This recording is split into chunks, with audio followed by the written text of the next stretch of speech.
Hi friends, നമ്മുടെ 3 star ഫാമിലിയുടെ പുതിയൊരു വീഡിയോയിലേക്ക് ഏവർക്കും സ്വാഗതം. അപ്പോൾ ഇതാക്കുന്ന കുറച്ച് ദിവസം തിരക്കൊക്കെ ആയി പോയിട്ട് അങ്ങനെ 2-3 ദിവസമൊക്കെ ഒന്നും വീഡിയോസ് ഇട്ടില്ലായിരുന്നു. പിന്നെ അതിൽ 2-3 ആൾക്കാരൊക്കെ അന്വേഷിച്ചതായിട്ടുണ്ടായിരുന്നു, കാണുന്നില്ലല്ലോ പറഞ്ഞിട്ട്. ഒരുപാട് സന്തോഷമുണ്ട്, അങ്ങനെ പറഞ്ഞ് കേൾക്കുമ്പോൾ തന്നെ ഒരുപാട് സന്തോഷമുണ്ട് കേട്ടോ. അപ്പോൾ 2 ദിവസം നല്ല തിരക്കിലായിരുന്നു, വീഡിയോ ഇടാനുള്ള ഒരു സാഹചര്യം ഒന്നല്ലായിരുന്നു. അപ്പോൾ ഇതാക്കുന്ന ഇന്ന് നമ്മൾ ചെറിയൊരു വീഡിയോ ആയിട്ടാണ് വന്നിരിക്കുന്നത്, പതിവ് പോലെ തന്നെ. അപ്പോൾ നമ്മുടെ ചാനലൊക്കെ പുതുതായിട്ടൊക്കെ കാണുന്നവർക്കാണെങ്കിൽ ആദ്യമായിട്ട് കാണുമ്പോൾ ഒരു സുഖം തോന്നില്ലെങ്കിലും നമ്മൾ ആദ്യമായിട്ട് കോഴിനെ വളർത്തുന്നവരൊക്കെ ഒരു ഉപകാരപ്പെടുന്ന ഒരു വീഡിയോ കൂടിയാട്ടോ ഈ ഒരു വീഡിയോ. പിന്നെ നമ്മളെ അയച്ചു വിടാതെ നമ്മൾ വലൻ്റെ ഉള്ളിൽ അല്ലെങ്കിൽ കൂട്ടിലൊക്കെ ഇട്ട് വളർത്തുന്ന, വലൻ്റെ ഉള്ളിൽ ഇട്ട് വളർത്തുന്ന കോഴികൾക്ക് ഇപ്പോൾ എന്താ പറയുക, തീറ്റ ചെലവും കാര്യങ്ങളൊക്കെ ഒരുപാടായിരിക്കും. അപ്പോൾ അതൊക്കെ ആട്ടെ ഇന്നത്തെ ഒരു വീഡിയോയിൽ പറയാൻ പോകുന്നത്. പിന്നെ നമ്മൾ ഇതാക്കുന്ന ഈ ഒരു കോഴിനെ നമ്മൾ കഴിഞ്ഞ പ്രാവശ്യം കണ്ട, നമ്മൾ സ്ഥിരമായിട്ട് വീഡിയോ കാണുന്നവർക്ക് അറിയാൻ പറ്റും. ഒരു 12 മുട്ട വെച്ചിട്ടുണ്ടായിരുന്ന ഒരു കോഴിയാട്ടത്. 17 എണ്ണമായിരുന്നു വെച്ചിട്ട്, അതിൽ 5 കേടൊന്നും. അപ്പോൾ അതിൽ 4 കോഴിക്കുഞ്ഞുങ്ങൾ വിരിഞ്ഞിട്ടുണ്ടായിരുന്നു കേട്ടോ. അപ്പോൾ ഞാൻ ഈ 4 കോഴിക്കുഞ്ഞുങ്ങൾ, ബാക്കി കോഴിമുട്ട ഇനിയുണ്ട് വിരിയാൻ കുറച്ചും കൂടി. അപ്പോൾ ഈ 4 കോഴിക്കുഞ്ഞുങ്ങൾ നമ്മൾ ആദ്യം വിരിഞ്ഞ ഒരു കോഴിക്കുഞ്ഞുങ്ങളെ സെക്ഷനിലേക്കാട്ടോ ഇട്ടത്. പിന്നെ ബാക്കിയുള്ളത് കുറച്ചും കൂടി കോഴിമുട്ടയും കൂടി വിരിയാനുണ്ട്. അത് അവർ ഇടയ്ക്കിടയ്ക്ക് വേറെ കോഴികൾ വന്ന് മുട്ടയിടുന്നതുകൊണ്ടാട്ടോ അങ്ങനെ സംഭവിക്കുന്നത്, അല്ലാതെ ഒന്നുമല്ല. അപ്പോൾ ഇപ്പോൾ ആദ്യത്തെ കൂട്ടിലുള്ള കോഴിക്കുഞ്ഞുങ്ങളെ മക്കളൊക്കെ ഞാൻ അടുത്തൊരു വീഡിയോയിൽ കാണിച്ചു തരാം കേട്ടോ. അതിലിപ്പോൾ ഒരു 18 കോഴിക്കുഞ്ഞും ബാക്കിയുള്ള തള്ളക്കോഴിയാട്ടുള്ളത്. അപ്പോൾ ഇതാക്കുന്ന ഇന്ന് നമ്മൾ നമ്മളെ കോഴികൾക്കുള്ള ഫുഡാട്ടോ, ഒരു നേരത്തെ ഫുഡാട്ടോ നമ്മൾ റെഡിയാക്കുന്നത്. ഇതിപ്പോൾ ഞാൻ രാവിലെ ആട്ടോ കൊടുക്കുന്നത്. രാവിലെ ഒരുപാട് ചോറും ഒന്നും ഇല്ലാത്തതുകൊണ്ട് തന്നെ ഇന്നിപ്പോൾ നമ്മൾ കോഴികൾക്ക് രാവിലെ ആകുമ്പോൾ എന്തായാലും അവർക്ക് ഒരു വിശപ്പ് എന്തായാലും ഉണ്ടാവില്ല.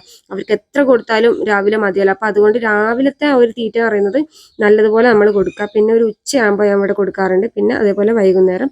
പിന്നെ അതിൻ്റെ ഇടയിൽ കോഴികളൊക്കെ ഒന്നും കഴിക്കാൻ കൊത്തിപ്പെറുക്കാനൊന്നും വലൻ്റെ ഉള്ളിൽ ഇല്ലെങ്കിൽ എന്തെങ്കിലുമൊക്കെ അതിൻ്റെ ഇടയിൽ ഇട്ട് കൊടുക്കാറുണ്ട് കേട്ടോ. അപ്പോൾ ഇതാക്കുന്ന ഇന്ന് രാവിലത്തെ തീറ്റയായിട്ടുള്ളത്. ഇതിലിപ്പോൾ ഞാൻ ഇന്ന് ഒരു വീഡിയോ എടുക്കാമെന്ന് വിചാരിച്ചിട്ടല്ല. അപ്പോൾ തീറ്റയൊക്കെ ഉണ്ടാക്കി വെച്ചപ്പോൾ ഒരുപാട് ഉണ്ട്. അപ്പോൾ എനിക്ക് തോന്നി എന്നാൽ പെട്ടെന്നൊരു വീഡിയോ കൂടി എടുക്കാമല്ലോ എന്ന് വിചാരിച്ചിട്ടോ. അപ്പോൾ ഇതിലിപ്പോൾ കുറച്ച് ചോറേ ഉള്ളൂ, ഒരുപാടൊന്നുമില്ല, കുറച്ച് ചോറുണ്ട്. പിന്നെ ലെയർ മാഷ് ഉണ്ട്. അപ്പോൾ ലെയർ മാഷൊക്കെ ഞാൻ രാവിലെ കൊടുക്കാറില്ല. അങ്ങനെയല്ല, നമ്മൾ ചോറൊക്കെ ഉണ്ടാകുന്ന സമയത്താണ് രാവിലെയൊക്കെ കൊടുക്കൽ. ഇപ്പം ചോറ് ബാക്കി വന്നാലും അത് വീട്ടിലെടുക്കാതെ നമ്മൾ കോഴികൾക്ക് കൊടുക്കും കേട്ടോ. എന്താ വെച്ചാൽ അവർക്കും കഴിക്കണമല്ലോ. പിന്നെ ഇന്നലത്തെ കുറച്ച് ദോശ ഉണ്ടായിരുന്നു. അപ്പോൾ അത് ദോശ അറിയാലോ, കുറച്ച് കട്ടിയായി കഴിഞ്ഞാൽ വെറുംകുളി പോലെ ഉണ്ടാവും. അപ്പോൾ അതുകൊണ്ട് ഞാൻ എന്താക്കുന്ന, കത്രിക എടുത്തിട്ട് ചെറിയ ചെറിയ കഷ്ണങ്ങളാക്കിയിട്ടാട്ടോ അവർക്ക് ഇങ്ങനെ കൊത്തി കഴിക്കാൻ പാകത്തിനാക്കിയിട്ട്.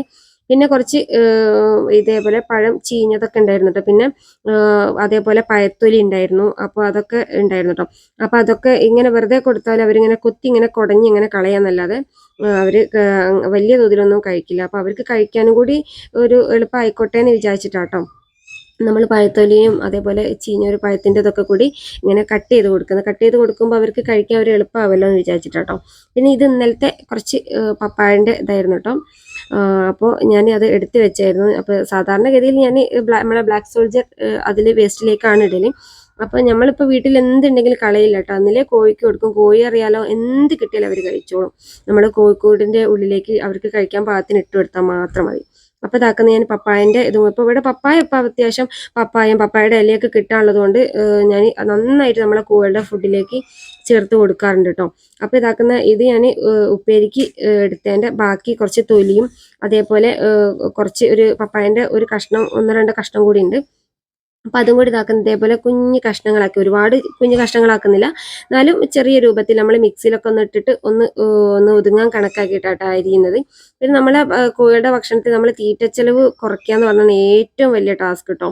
അപ്പോൾ ഇതാക്കുന്ന നമ്മുടെ പപ്പായ ഇത് അതേപോലെ ആക്കിയിട്ടുണ്ട്. ഇനി നമുക്ക് ഇത് മിക്സിയിലിട്ട് അരച്ചൊന്നും ഞാൻ വീഡിയോ എടുത്തിട്ടുണ്ടായിരുന്നില്ല. ഇത് മിക്സിയിലിട്ട് നന്നായിട്ട് വെള്ളം ചേർത്ത് അരച്ചതാട്ടോ.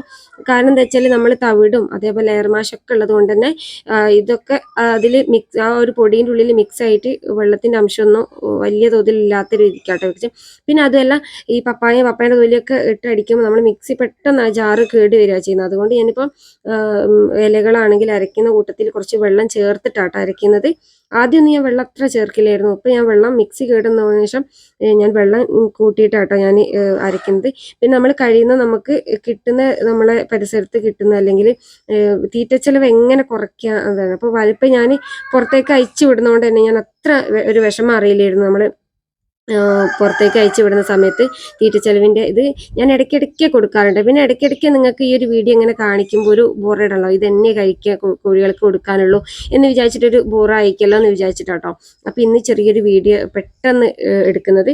അപ്പം ഞാൻ വീഡിയോ സ്റ്റോക്ക് അങ്ങനെ വെക്കാറില്ല. അപ്പോൾ നമ്മൾ എടുക്കുന്ന വീഡിയോ അങ്ങനെ അന്നപ്പം അപ്ലോഡ് ചെയ്യുന്ന അത്ര മാത്രം കേട്ടോ. അപ്പോൾ എന്തായാലും നമുക്ക് ഇതാക്കുന്ന കോഴിയുടെ തീറ്റച്ചെലവ് കുറയ്ക്കുക എന്നാണ് ഇത്. അപ്പോൾ വലൻ്റെ ഉള്ളിലൊക്കെ ഇടുമ്പോൾ പ്രത്യേകിച്ച് വലൻ്റെ ഉള്ളിൽ നമ്മൾ കോഴികളൊക്കെ ഇടുമ്പോൾ തീറ്റച്ചെലവ് അധികമാട്ടോ നമുക്ക് വരുന്നത്. അപ്പോൾ ഇതാക്കുന്നതിൽ കുറച്ച് ചോറും അതേപോലെ ഏർമാശും തവിടും ഒക്കെ കാണാം. അപ്പോൾ എന്തായാലും നമുക്ക് കഴിയുന്ന നമ്മൾ വലൻ്റെ ഉള്ളിലൊക്കെ ഇടുന്ന സമയത്ത് ഒരു നേരം നമുക്ക് പുറത്തുനിന്ന് വേസ്റ്റും കാര്യങ്ങളൊക്കെ കിട്ടുകയാണെന്നുണ്ടെങ്കിൽ ഒരു നേരത്തെ തീറ്റ നമുക്ക് അങ്ങനെ ലാഭിക്കാൻ പറ്റും. അപ്പോൾ എന്തായാലും ഇതേപോലെ കേട്ടോ. അപ്പോൾ ഇവിടെ എനിക്കിപ്പോൾ മനസ്സിലാവുന്നുണ്ട്, നമ്മൾ 3 നേരം നമ്മൾ കോഴികൾക്ക് തീറ്റ കൊടുക്കാനുള്ളൊരു കഷ്ടപ്പാട് എന്താണെന്നുള്ളത് നമുക്കറിയാം. അപ്പോൾ അതുകൊണ്ട് തന്നെ ഇത് ആക്കുന്ന സിമ്പിളായിട്ട് കേട്ടോ. നമ്മൾ കുറച്ച് തീറ്റയൊക്കെ ചിലവുണ്ടെന്നുള്ളൂ. പിന്നെ ഇലയും അതേപോലെ പപ്പായൊക്കെ ഇട്ടാൽ നമുക്ക് കുറച്ചൊക്കെ ഒരു തീറ്റ ചിലവ് കുറയും. പിന്നെ അതൊന്നും ഇല്ലാതെ നമ്മൾ വലൻ്റെ ഉള്ളിൽ തന്നെ ഇട്ട് വളർത്തുമ്പോൾ അവർക്ക് പ്രോട്ടീൻ്റെ കണ്ടന്റ് ഒക്കെ കുറയാനുള്ള സാധ്യത ഉണ്ട്. അതുകൊണ്ട് തന്നെ നമുക്ക് ഇതേപോലെ കുറച്ച് തീറ്റയും അതേപോലെ പപ്പായയുടെ ഇലയും എല്ലാം നമുക്ക് കൊടുക്കാം കേട്ടോ. പിന്നെ ഞാൻ പറഞ്ഞ എല്ലാ വീഡിയോയിലും പറയാണ്ട് തവിട് ഞാൻ മസ്റ്റായിട്ട് ഞാൻ വെക്കുന്ന ഒരു സാധനം കേട്ടോ. തവിട് ഉണ്ടെങ്കിൽ നമുക്ക് ഒരു പരിധി വരെയൊക്കെ തീറ്റ ചിലവ് കുറയ്ക്കാൻ പറ്റും. അപ്പോൾ തവിട് നമുക്ക് 100 രൂപയ്ക്കാണെങ്കിലും നല്ലൊരു കുറച്ച് ദിവസത്തേക്ക് നമുക്ക് ഉണ്ടാകും. പിന്നെ നമ്മളെ കോഴികൾക്ക് അനുസരിച്ചാണ്, നമ്മൾ കോഴി എത്രയാണുള്ളത് നമുക്ക് അതിനനുസരിച്ചാണ് നമ്മൾ തവിടൊക്കെ വാങ്ങുക. അപ്പോൾ ഇതാക്കുന്ന ഇപ്പോൾ നല്ലൊരു തീറ്റ ഉണ്ട് കേട്ടോ. അപ്പോൾ ഇതാണ് ഇന്നത്തെ നമ്മുടെ കോഴിയുടെ തീറ്റ കേട്ടോ. ഇന്ന് പെട്ടെന്നൊരു വീഡിയോ ആയിരുന്നു, പെട്ടെന്ന് എടുക്കാമല്ലോ എന്ന് വിചാരിച്ചിട്ട് അങ്ങനെ കേട്ടോ. ഒന്ന് ഒരുപാട് സമയം വൈകി വീഡിയോ എടുക്കാനൊക്കെ. അപ്പോൾ എന്തായാലും ഇന്നത്തെ ഒരു വീഡിയോ ഇഷ്ടപ്പെട്ടെന്ന് വിചാരിക്കുന്നു. വീഡിയോ ഇഷ്ടപ്പെട്ട ലൈക്ക് ചെയ്യാൻ ഷെയർ എന്ന് മറന്നു പോകരുത് കേട്ടോ. പിന്നെ പുതുതായിട്ട് നമ്മുടെ ചാനൽ കാണുന്നുണ്ടെങ്കിൽ ഒന്ന് സബ്സ്ക്രൈബ് ചെയ്ത് സപ്പോർട്ട് ചെയ്യാൻ മറക്കരുത്. പിന്നെ നമ്മുടെ തുടക്കക്കാർക്കൊക്കെ ഒരുപാട് യൂസ്ഫുൾ ആവുന്ന വീഡിയോസൊക്കെ നമ്മുടെ ചാനലുണ്ട്. നമ്മുടെ കോഴി വളർത്താൻ ആഗ്രഹിക്കുന്നവർക്കൊക്കെ വേണ്ടിയുള്ള വീഡിയോസ് നമ്മുടെ ചാനലിൽ തന്നെ ഉണ്ട് കേട്ടോ. അപ്പോൾ എല്ലാവരും പോയി കാണുക. അപ്പോൾ എന്തായാലും ഈ ഒരു വീഡിയോ ഇഷ്ടപ്പെട്ടെന്ന് വിചാരിക്കുന്നു. പുതിയൊരു വീഡിയോ ആയിട്ട് അടുത്തൊരു വീഡിയോ കാണാം.